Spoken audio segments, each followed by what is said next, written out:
Maqaa Abbaa, kan Ilmaa, kan Hafuura Qulqulluu Waaqa tokko. Ameen.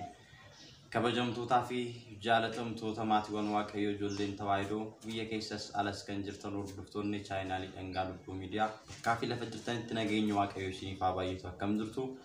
Galanni fulfinni Waaqayyoodhaaf haa ta'u. Ani nagaa kooti guyyaa irraa kana akka fedhaa fi jaalala Waaqayyootti matureen barumsa nuti waliin barannu. Taabota keenya naannoo taabota keenya sanitti baataawwii wayii dhufeetti.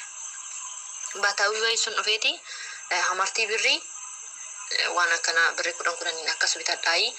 Mataatti sinirraa ittisaa, digimtii sinirraa ittisaa, budaa manfasii sinirraa ittisaa, wanta kamiyyuu bakka wanta hafuura hamaa jedhamu hundumaa sinirraa ittisaa.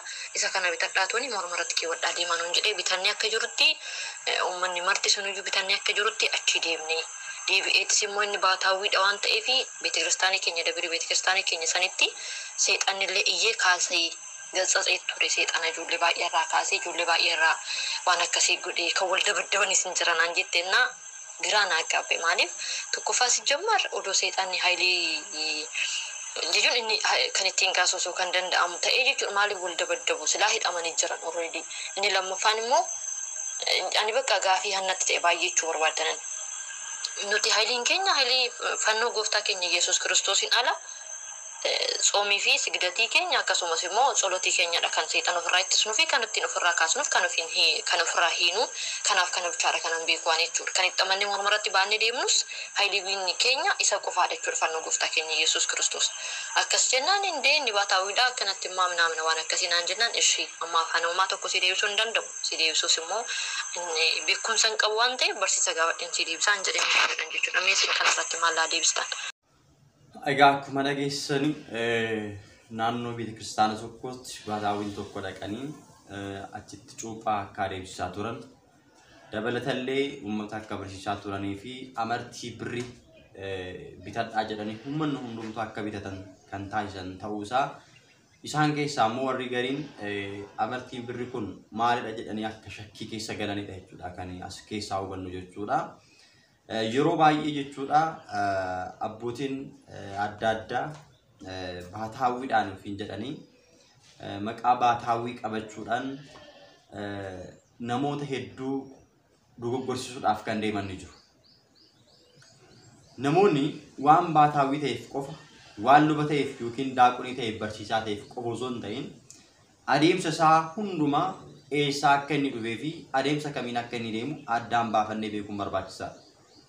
Yeroo tokko maaltu mul'ata seetan iddoon ka'umsa isaanii osoo hin beekamin eessaa akka dhufan osoo hin beekamin sansalata hidhachuudhaan ani baataawwiidha jedhanii macaafota garaagaraa qabachuudhaan dhufanii mana kiristaanaatti osoo hin ta'in mana kiristaanaatiin alatti kan barsiisan mana kiristaanaatiin alatti ni cuumna kan jedhan ni jiru jechuudha.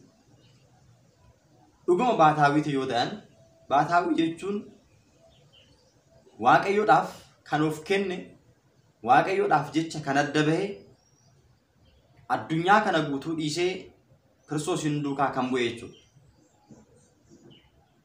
Namni Kiristoosiif of kenne namni addunyaa kana tuffate jireenya bara baraa barbaaduudhaaf namni bahe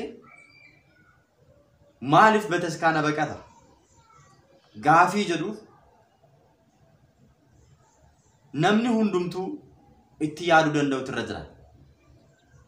Yeroo hunda kan isaan cuubuu barbaadan kan barsiisuu barbaadan kitaabolee garaagaraa gadaamaadhaa dhufe jedhanii kan gurguruu barbaadan waa garaaf fidanii qarshitti jijjiiruu kan barbaadan bataskaanan alattidha malee bataskaana keessatti miti. Qulqulluu Yohaannis ergaasa tokkoffaa boqonnaa 4 lakkoofsa 1 irratti hafuurota hundumaa hin amaninaa eessaati akka ta'an Waaqayyo biraa akka ta'an qoraa ilaalaa. Qorree ilaaluun addaan baasuun barbaachisaadha. Eenyu biraa akka ta'e namoonni ergaman sun Waaqayyo biraati moo kennaa hafuura qulqulluutiin moo Waaqayyooti isaan filate isaan muude moo ufumaa isaanii fedhii isaaniitiin ofiif maqaa ofii moggaasanii bahan moo eessaa akka dhufan addaan baasnee beekuun barbaachisaadha. Duuka bu'uu keenya dursa. Kanan taane taanaan rakkoo guddaadha.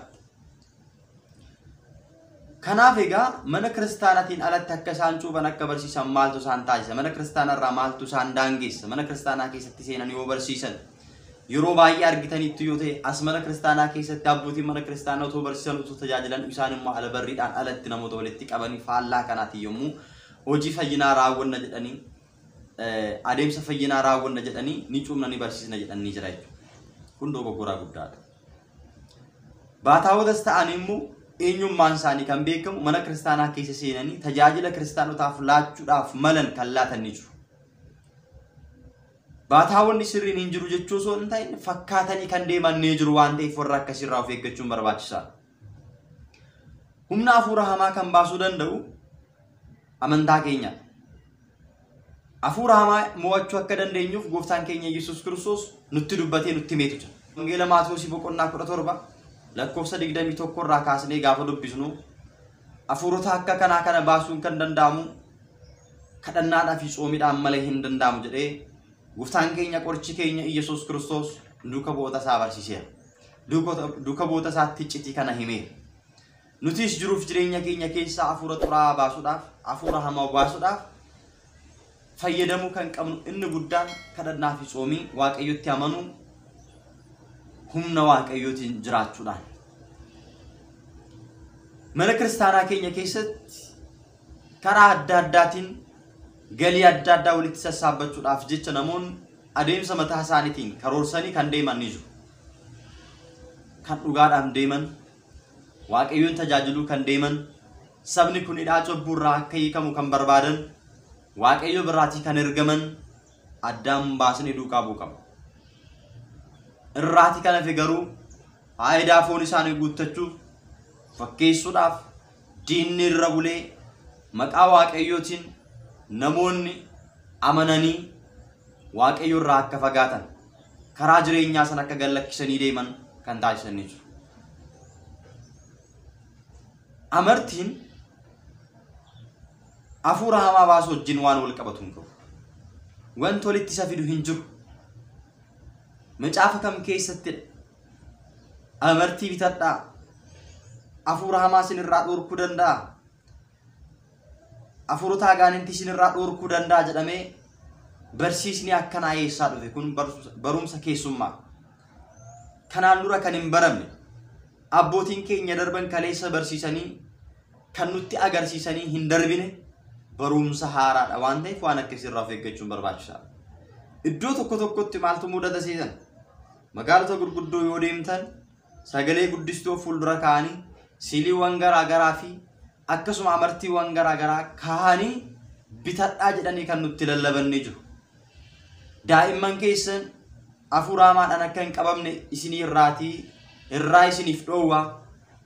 Halkan abjuudhaan akka ijoolleen keessan hin rakkannee fi abjuu irraa isiniif dhorkaa. Daa'imman fincaan akka fincoofne halkan algaa irratti isiniif daangessaa.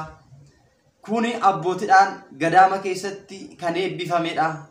Kadhannaan abbootii kan irratti taasifamedha. Kanaafuu bitadhaa jedhanii gabaa gubbaatti baasanii sagalee guddistuudhaan akka namoonni bitataniif kan affeeran hedduu isaanii jiru. Abbootiidhaan eebbifamuu isaa, kadhannaan irratti taasifamuu isaa maal inni ragaan kee? Ragaa maalii qaba? Kiristaanni kamuu meeshaa mana kiristaanaa itti tajaajilamuu qaba. Bitachuu ni barbaada yoo ta'e mana kiristaanaatii bitachuun barbaachisaadha. Abbootiin iddoo sabalaatti maqaa Waaqayyootiin kan eebbifame abbootiin mana kiristaanaa kadhannaa irratti taasisanii uummanni akka itti tajaajilamuuf, uummanni akka ittiin fayyuu danda'uuf mana kiristaanaa keessatti qopheessanii namoonni akka itti fayyadamaniif kan kaa'an jiru. Bitachuu yoo barbaanne achi bitachuun nurra jiraata malee zim jennee callisnee karaa gubbaa irratti waan gurguramuuf bituun qabu. Dudduuba isaa maaltu jira jennee shakkuu qabu. Karaa adda addaatiin hafuurri hamaan kiyyoo isaanii diriirsa. Namoonni kiristaana ta'anii Waaqayyotti amananii soomiif kadhannaadhaan jiraatan, abboommii Waaqayyo eeganii yoo jiraatan, sagadaatiin cimanii yoo jiraatan humna hafuura hamaa mo'achuu ni danda'an. Hafuurri hamaan isaan mo'achuu hin danda'u. Diinni garuu karaa ittiin isaan argachuu danda'u gaafa qopheessu maqaa qulqullootaa maqaa ergamootaatiin waa garaa garaa qopheessee garuu humni afura qulqulluu kan irra hin jirre kaayyoo diinaa fi diinaan kan qophaa'e maqaa qulqullootaatiin garuu kan ergamu ni jira. Kudhaama garaa garaa amartiiwwan garaa garaa gabaa keessatti kadhannaan irratti taasifameera abbootii biraa ergame jedhamanii gurguraman afura hanixilaa kan galchan afura mastafaaqirii kan saaban afura jinnii salaabii kan fidan jiruuf jireenya namaa kan jeeqan yeroodhaaf qoricha kan fakkaatanii kan seenan jiruuf jireenya namaa kan jeeqan waan ta'eef waan akkasii irraa of eeggachuun barbaachisaadha. Yeroo tokko tokko uffannaa mana kiristaanaa uffatanii meeshaalee mana kiristaanaa fayyadamanii deemuudhaan namoonni abbootii fakkaachuudhaan deemanii namoota miidhan jechuudha. Afura daangibuun kan hojjetan, xonqolaa kan hojjetan, matatii kan hojjetan, salaabiidhaan afura garaa garaa kan hojjetan, magaala gurguddoo keessatti mana kiristaanaa keessaa ari'amanii kan bahan, hojii dabaa fi shira dabaa faana walii galuudhaan kan namoota rakkisan ni jiru. Gaabbii galuudhaaf illee eenyu biratti akka gaabbii galuu addaan baasnee beekuun barbaachisaadha. Masqalii tasaallamuudhaaf illee masqalii eenyu harkaa akka tasaallamuu qabnu addaan baasnee beekuun barbaachisaadha. Waanuma kaayinii ta'eef karaa gubbaa waan deemuuf luba waan jedhameef qoobii waan uffateef masqalii waan harkatti qabateef masqalii tasaallamuu qabu. Gaabbiitti galuu qabu. Mana kiristaanaa kam tajaajila? Mana kiristaanaa huqqannaa kenniteefitti hordoffii qaba jennee addaan baasnee beekuun barbaachisaadha. Har'a shakkitoonni manaafiqoon daftaraawwan warri ta'an taajjisoo warri ta'an qoobii mana kiristaanaa uffannaa mana kiristaanaa fayyadamanii bahanii tsooma kan hin beekne tsooma akka namni tsoomuu hin qabne tsooma keessa foon kan nyaatan namoota karaarraa kan dabsan karaa dhugaarraa bahanii karaa jallinaa nama kan barsiisan haala uffannaa isaanii yoo ilaaltan nama mana kiristaanaa kan fakkaatan hojiin isaanii garuu kiristaanarraa kan fagaate hojii waaqayyoo nama hojjetu osoo hin taane hojii diinaa nama hojjetu kan ta'an hedduu isaanii jechuudha. Tsoomiin maal sii godha kan jedhan jiru fannoo gooftaa harkatti baatanii munoksee fakkaatanii kaa'anii fakkaatanii nuyyuu baay'ee tsoomna irra hin gaa kan siin jedhan jiru. Warra akkanarraa of eeggachuun barbaachisaadha. Kanaafuu walumaa galatti yaada keenya gaafa gabaabsu waa fayyadamuudhaa qabnu addaan baasnee ilaaluun barbaachisaadha. Kanaaf egaa nuti fannoo gooftaa diina keenya daabiloosiin kan ittiin injifannu morma keenyatti hidhachuu qabna malee amartii hidhachuun faayidaa nuuf hin qabu. Kanaaf namoonni haala adda addaatiin kudhaama garaa garaa jettanii sifatiidha waan garaa garaatti jedhanii isinitti gurguratanii amartiin kun eebbifamaadha jedhanii waa garaa garaa fidanii isinitti raabsan qarshii isinitti gurguratanii achumaan hafuura hamaa gara keessanitti akka galu taasisanii deeman foon kan uffatan keessi isaanii garuu diinaan kan guutame hedduu isaanii jiru waan ta'eef warra akkasiirraa of eeggachuun barbaachisaadha. Qulqulluun Phaawulos Galaatiyaa boqonnaa 6:14 irratti ani fannoo gooftaa koo Yesuus Kiristoosiin isa biyyi lafaa anarraatii du'e anis biyya lafaa jalaa ittiin du'e ittiin bilisummaa dhugaa argadhe malee waan biraatiin boonuun irraa fagaatu. Akkuma jedhe nuti fannoo gooftaa qabannee Kiristoosiin duukaa buunee waaqayyotti amannee amantaa keenya cimnee tsooma kadhannaa sagadaan amantaadhaan jabaannee dhaabbachuu qabna malee waanuma addunyaarra deemee nutti fakkeessu faana deemuun nurra hin jiraatu. Amantaan gajja sanaaf caayoo qabaattan tulluu kanaan buqqa'ii kottu yoo jettan siniif abbumuu danda'a waan jedhuuf jalqaba irratti amantaa qabaachuun barbaachisaadha. Amantaa immoo hin qabne yoo ta'e akkuma dubartittiin amantaa dhabina kiyyaa na gargaarii akkuma jette amantaan natti hir'ateera dadhabaadhaanii amantaa naa dabalii cimina naaf kenni amantaa kiyyatti na cimsi jenni waaqayyoon kadhachuun barbaachisaadha malee nama laallee adeemsa addunyaa duukaa raafamuun nurra hin jiraatu. Kanaafuu waan akkanarraa of eeggachuun isinirra jiraataan dhaamsa qophii keenyatti qophii itti aanuun viidiyoo biraatiin hanga walitti deebinutti nagaan tura.